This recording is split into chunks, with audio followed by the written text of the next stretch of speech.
इधर बरपेटा के कलगसिया के बलारपाथा गांव में अब्दुल करीम नाम के व्यक्ति के घर में डकैती की घटना सामने आई। घर के लोगों के हाथ पैर बांधकर डकैतों ने 8 लाख से अधिक के गहने लूट लिए। सिर्फ लूट ही नहीं, डकैतों ने घर के सदस्यों के साथ मारपीट भी की, जिसमें घर के मुखिया को चोटें आई हैं। डकैती की इस घटना के बाद से पूरे इलाके में दहशत फैल गया है। स्थानीय लोग पुलिस से अपनी सुरक्षा की मांग कर रहे हैं।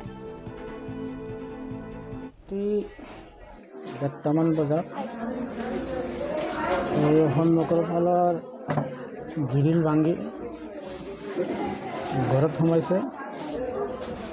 যেতিয়া গম পালোঁ যে কোনোবাই লৰচৰ কৰি আছে, তেতিয়া বিছনাৰ পৰা মই মূৰটো দাঙিছোঁ। অলপ দাঙাৰ লগে লগে পাছফালৰ পৰা এজনে আহি কি কৰে, কোব মাৰি দিলে লাঠিৰে।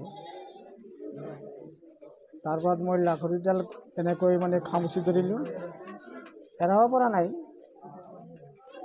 আৰু দুইজনমান মানুহ আহি মোৰ ওপৰত জঁপিয়াই পৰিল। তাৰপৰা মোৰ হাত ভৰি বান্ধিলে, মুখখন বন্ধ কৰিলে, নাক বন্ধ কৰিছিল।